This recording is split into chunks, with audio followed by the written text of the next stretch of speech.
Mick, you were playing with John Mayall before you joined the Stones. Who had you played with before then? Well, nobody really. I just formed various bands, all of which broke up after 2 or 3 months because of financial reasons. I wasn't really doing it professionally then, it was just a part-time occupation. And how long were you with John Mayall? About 3.5 years, and then I joined the Stones. John Mayall has a different approach to stage presentation to the Stones. Well, he plays a different kind of music. Well, how did you fit into the Stones? How did you find you fitted in? Well, I mean, I always thought of it as an extension of what I was doing with John Mayall, really. John Mayall's band is basically a blues band, and the Rolling Stones started off as a blues band. It wasn't until they started writing their own material that they evolved into something else, you know. How did you find you took to the more theatrical stage presentation of the Stones? Well, it isn't really. It's not that much more theatrical. It's only theatrical because we employ a crew of lighting men to present a light show, which is sort of synchronized as closely as possible with the kind of music that we're playing, and there's a lot of energy in the music. Consequently, there's a lot more movement and a lot more dancing.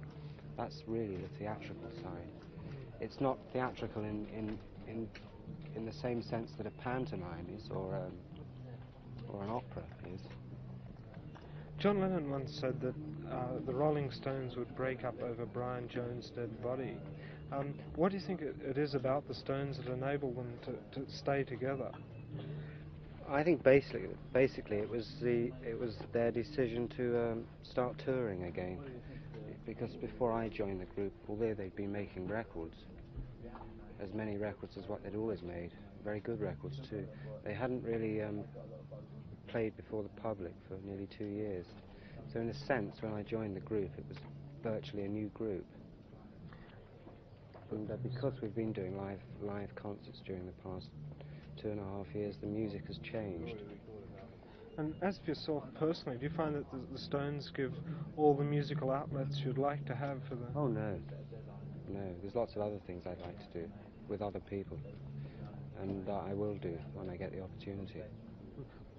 I mean, it's very satisfying playing with the group, but it can be a bit, it is frustrating on an individual level.